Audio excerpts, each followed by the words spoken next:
Hey everyone, and welcome to 10 Talks. I am your host, Kyle Garza.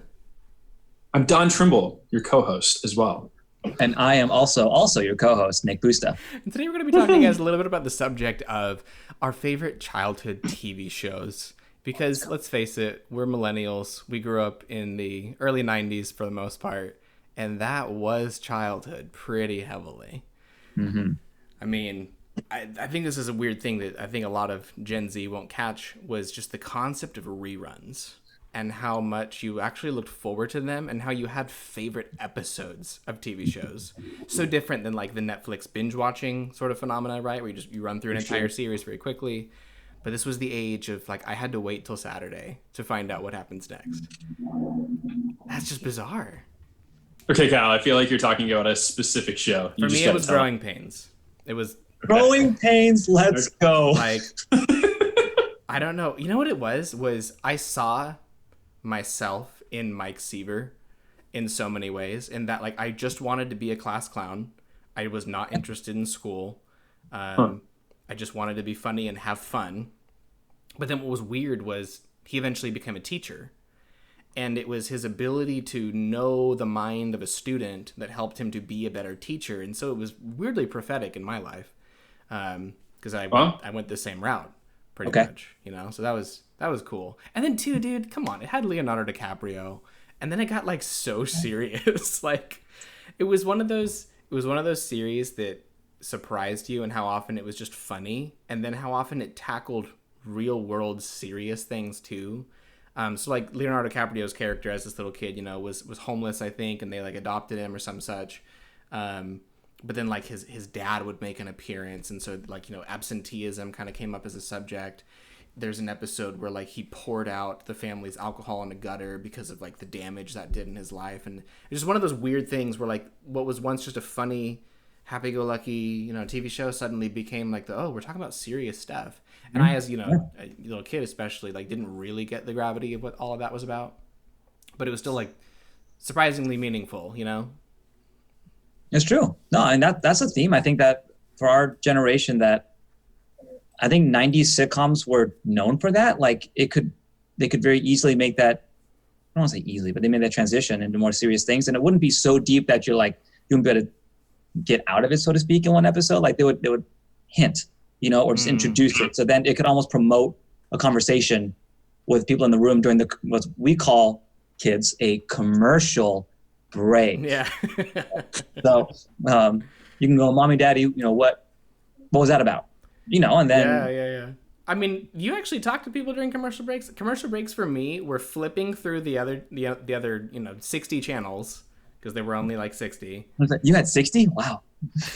We spared no expense. But it was, I mean, granted, you said it was 60, but 10 through 20 were all in Spanish. So true. 20 through 30 were like random sports things. I think 42 was Comedy Central. 62 was Disney. And so I'm impressed. I mean, all you really did, 36 was Sci-Fi. All you really did was you hit like those 3 or 4 that you knew, and then you came back and were hoping that your show was back. Did you optimize your time? Yeah. But think about like how for these shows, how that dictated like just, you know, what TV was then, how they made it. Blocks of time. I mean, dude, that changed everything. They're waiting for that commercial, and they're holding you at bay, right? Like everything about it. But see, like everything that you just said with like you're waiting for next week for the show to come out. I think just because of my parents, I had to love the shows that you could just drop in on any show at any time, because they like hate. If I was sitting down, I feel this with my wife too, so I hope she doesn't watch this one. But if I'm just like sitting, she's like, "What are you doing? Why are you sitting? Why are we sitting?" And I love that about her, because we want to be productive like in life, right? Okay. So like that was totally my parents. They're like, you're watching something? And you could never be like, well, actually, 90s, you know, sitcoms were really well known for. They'd be like, get out of the house and do things. Go hiding. So like I grew up with a bike and like a pop can on my tire, and I was like, this is a dirt bike, and this is awful. But every time they weren't home, I would run in and like Rocket Power, or like wiggity wiggity wiggity wiggity. Or like, you know, just like shows like that. Like I just showed my son a part of Hey Arnold, which I feel like there was a lot of actually innuendos in Hey Arnold that I was not okay with. Yeah. So I like hopped off that one really quick. These are a lot of those things that like you don't realize till you're older. Where Yeah, you go back, you're like, oh my you go gosh. back and watch like Ren and Stimpy, or Rocko's Modern Life, and you're like, this was not for kids. But I feel like then, no, exactly. But I feel like then I almost like, since I didn't even really get into those, they're just fun to watch for a moment, right? Yeah. But then I felt like once I got a little older and then SpongeBob came out, that was a revelation for my life. Because I think I decided like I'm never gonna watch cartoons again, and there's something about SpongeBob. How old is SpongeBob? When did SpongeBob become a thing? Dude, that is not like early 90s. No, that's gotta be later. Yeah, it's later, but like I know I was older, but I totally was like, this is genius. Okay. 1999. Yeah, Sounds right. Yeah, like that's I later would've been on. 9 years Dude, old. My parents were like, this is idiotic. I mean, obviously you walk into the room and you hear SpongeBob like, ah! And you're like, dude, what? and my parents were just, dude, that was the ultimate to them. This is the worst thing ever. And I would sit them down and be like, no, this is genius. Okay, so this is interesting. So you're hitting on what was also a familiar experience, which was the things you weren't allowed to watch for different reasons. I don't know if you guys had this too. Maybe this is my parents. I was not allowed to watch Power Rangers because it was too violent. And it would give me ideas on how to karate chop my friends and make sparks fly out of them and kill them. I also was not allowed even out of the grass too, and they just you just really wanted to watch it all the time, then, right? Yeah, like, naturally, because it was like the forbidden show. So Evan's house always had it, right? And like we didn't talk about it, we just watched it or played like his like original PlayStation, Power Rangers games, that kind of thing. Same thing with was it Rugrats? Wasn't allowed to watch Rugrats because it was subversive to the parents that these babies were outsmarting adults. And so I think it was my mom primarily was afraid. My wife Jenny, same thing, that she was not allowed to watch Rugrats. For the same reason too? Exact same reason. Huh. Yep. Wow. So we had very similar upbringings. Your parents really thought that through. See, mine, it was not like that at all. Like, it could have been Rugrats or SpongeBob. They're just like, this sounds so stupid. It's just idiotic, sure. You're getting dumber. Go outside. Dumber, and yet in some ways, I don't think we realized how intelligent some of the humor and the comedy was, too. Oh, for sure. We grew up, if you were an early 90s kid, we grew up in I forget the name of it exactly, but it was like the Disney Fun Hour or something like this. It was this specific block of television that was designed to be somewhere between like 2 and 5, I think, or in the after school block, basically. You say weekdays, right? Yeah. Yeah, and it had Tailspin, Gummy Bears, Goof Troop, Darkwing Duck. Darkwing Duck. I have never heard of any of this. This is blowing my mind. Keep going. Nothing. The original animated Batman series, I'm pretty sure. Was okay. I mean, which eventually became Batman Beyond, which to my mind is still the best Batman series there's ever been. That introduced Harley Quinn to the Batman universe. Yeah, that was new, not from the comics. Isn't that wild? Don was outside. Don was the nerd that was like, I've never heard of any of this. You were the kids that were next to me who came to the front door and knocked on it and were like, you want to go ride bikes? And I was like, Darkwing Duck's on. Like, no, I don't want to ride bikes. So good. See, and I had a friend just like that. Dude, he was a bad kid. He was a bad kid, and it showed up in his later life. But he would be I was going to say that. We'd be sitting there watching TV, and I'd come in, and the parents would literally be like, oh. And I go by my middle name back then. They'd be like, Tyler's here. And it was like the most embarrassing thing. But like all the parents would be like, he's the good influence. Oh, wow. Everyone go hang out with him. And they'd be like, gosh, I guess. Like they love me, but then they're like, you're the good influence? Like, what does that even mean? And like, would you be like, do you have a pool? Do you want to walk on water? I mean, like, is that like... I was into the Bible even back then, so we were doing some Bible stories, but no, I didn't. No. Okay, check. Sure. We never acted it out. That's interesting. Like there were the other friends too that were. I remember as a little kid observing that pop culture to older kids, especially teenagers, was just movies and television. Yeah. Like I as a little kid observing, like they're saying things that clearly are from something, and then I gradually figured out like they're just quoting movie lines. They're just talking about things they've seen together. And then I hit that age, and it's like, yeah, that's exactly what it was. It was just having those inside jokes of movies and TV shows. Yes. And see, I think that everything we just talked about there is why, for me, even growing up, like, I feel like there's certain people where, like, you can be somebody who enjoys TV and movie and then pop culture, but there's like this genre of people, what do you call it, where like they don't even have their own jokes. They've never made one. They don't know how. They only, like, over and over again will say movie quotes and be like, remember that one? And I'm like, no, I don't. No one cares. You have no original, authentic bone in your body. That's what I want to say. This is the only time I've ever said it. That's why I feel passionate. Dude, like, let it out. Let's talk about it. Tell me about the relationship with your father.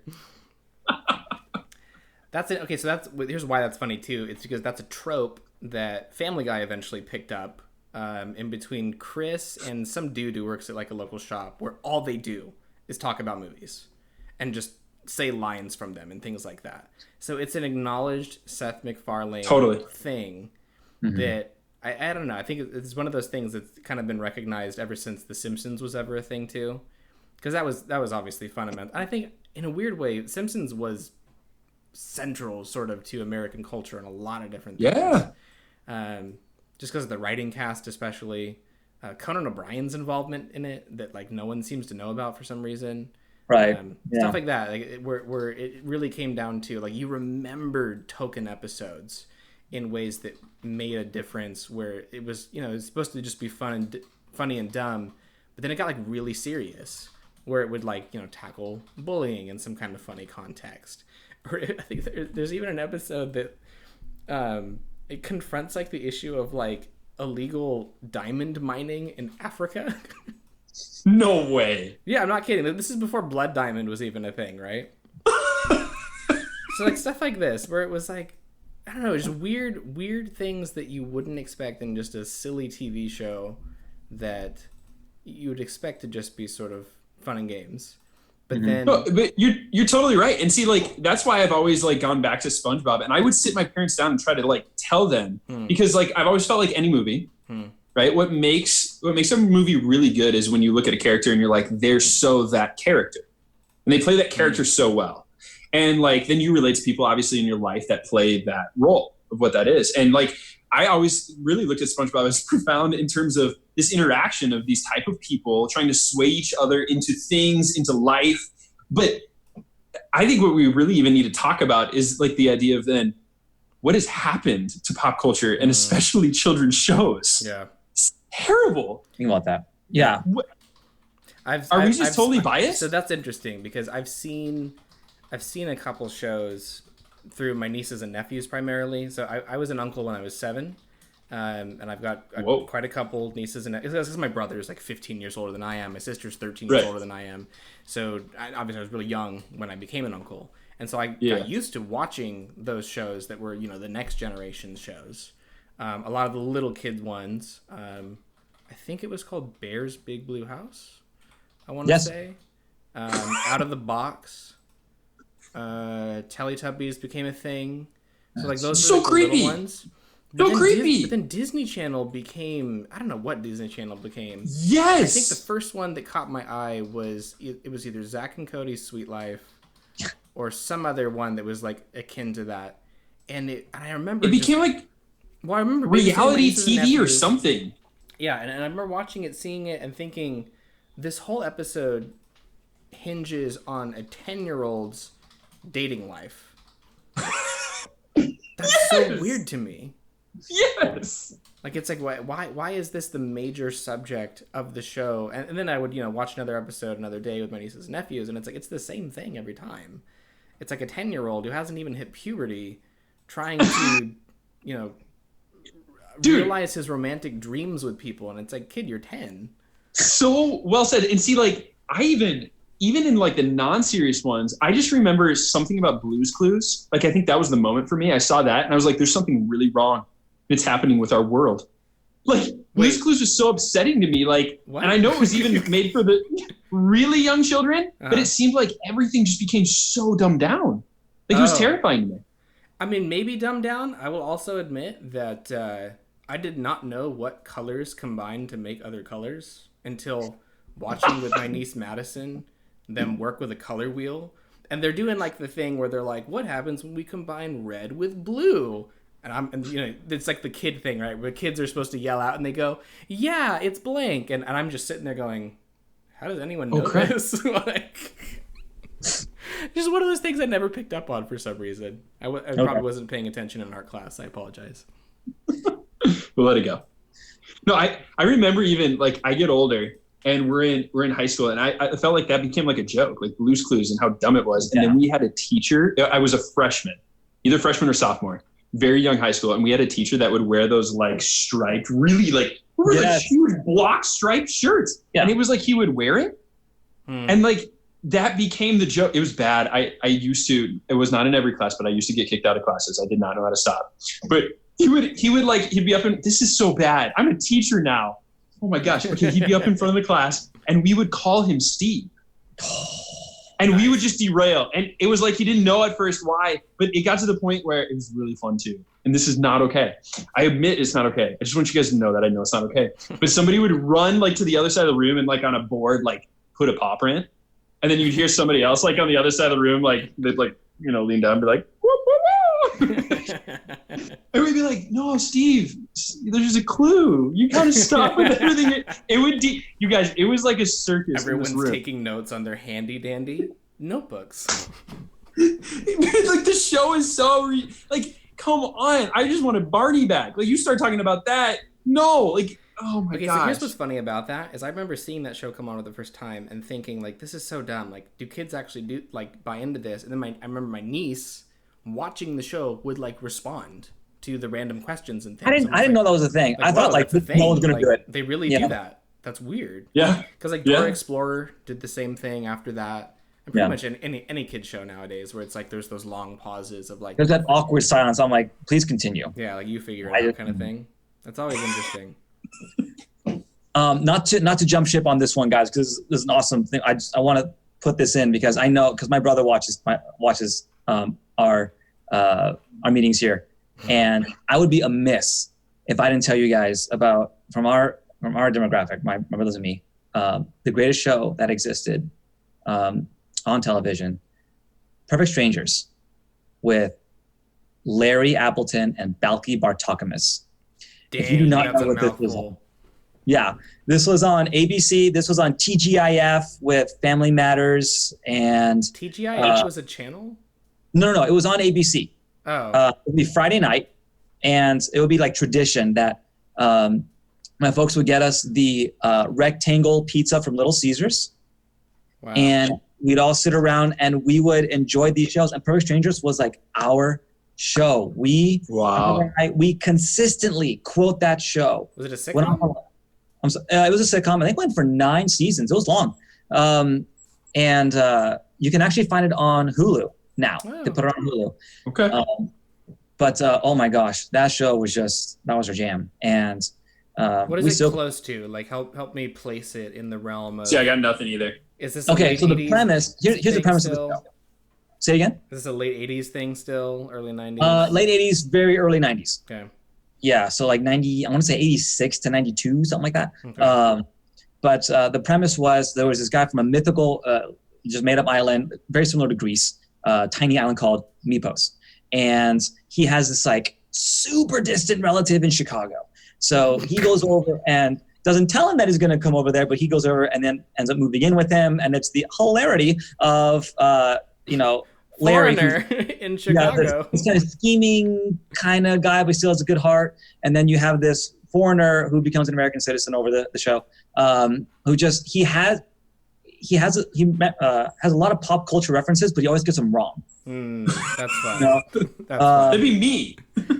So instead of saying like, oh, he sold him a bill of goods, he would say, oh, he sold him a bill of rights. Or instead of saying like, oh, this can't you see this guy's a man of the cloth? He would say, can't you see this guy's a man of the loincloth? Like things like that, and just it was so good. That's a lot of slapstick. I got nothing on that show, but I like what you were saying, like even before, like just with the concept of it, because I think that's a lot of probably what we've lost with having smaller screens and this binge watching phenomena and your own subscription, which really, why aren't, dude, I'll give you guys my password for whatever you guys don't have after this session. Everyone's but sharing. like, dude, the Little Caesars pizza box, yes. And I was even just thinking yesterday about like Blockbuster and that world of aisles and knowing this is the newest release and like these different sections and even just having it itemized out and then seeing where your brother would go to, seeing where your sister would go to, and what that meant, and then you coming back to one another and being like, no, this is why I love this, and then coming back home and like closing the shades, dude, and even like,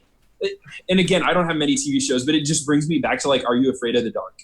Right? Oh, Did you never you guys watched remember that it, show? Because I was afraid of the dark. I was like, no, Dude, I'm not watching that. It intense, but I wouldn't even watch for the real. intro. Like literally, the intro would start up. You're like, and I'd be I'm done. Nope, changing the channel. I'm done. Dude, that show for us, like, it's this idea. It just felt like it was very communal, right? Like, it's this idea of like the only way I'm going to make it through the show is if I have my brother and sister there, right? And or my friend that was just watching his show at his other house, his parents' house, sure. and I just brought him to my house on my dirt bike. And like you finally sit down together with your Little Caesars pizza and you experience it together, right? So you're not binging that with anybody else. It's a communal thing in that like it was you had to sit down at a certain time together because you didn't get to decide when it was on unless you had TiVo eventually and then you were the snob with TiVo. Yeah, I know, I get that. And I think too it also taught us a lot of patience and just that you had to wait a week for the show. Or you had to just hope that it would be a new episode and not just a rerun or something like this.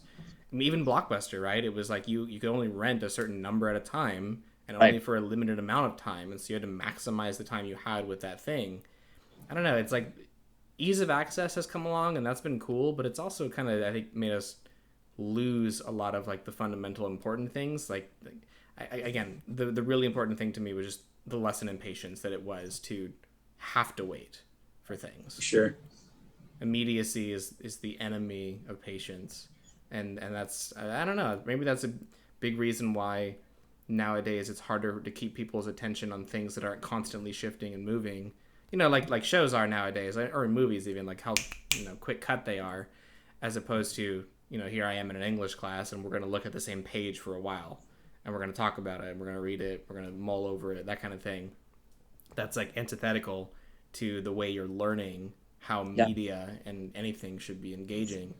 If it's, constant streaming, constantly changing camera angles, etc.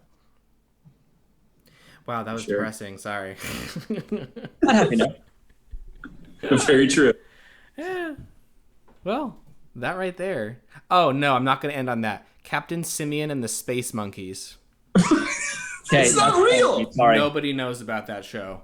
Okay. I don't even know how long it was on, but gosh dang it, dude. Captain Simeon and the Space Monkeys. I'm going to throw out 2 shows real quick, and I want to get, just like what you did, just to get you guys' reaction. Last word. American Gladiators. That was actually really fun. I liked watching that. Yeah, awesome. Animaniacs. Heck yes. And the Warner Sisters. Yes, I know of it. Wait, did you like the redo of American Gladiators? They made a redo? Yeah, it's meh. It's not the same. It didn't have like the 80s glory that the original had. There you go. Okay, no bullets. Part of it is that vintage just to it. Yeah. And again, Animaniacs, that's another realm where like clearly adult humor was in a kid's show. Yeah, and you didn't realize it until you were much older. Yeah. Don, do you have any last ones? Just name one. Be one culturally cool kid. My last thing I gotta say is go get a red BMX bike with pegs and just go. This kid. That's what I had. This kid. And I'd stand on the back like, I'm not even pedaling. I know this hill is massive, and I'm not even pedaling. Yeah, sorry, go back to the video. Sorry, guys. Go watch TV. Go back to The Simpsons. Come on.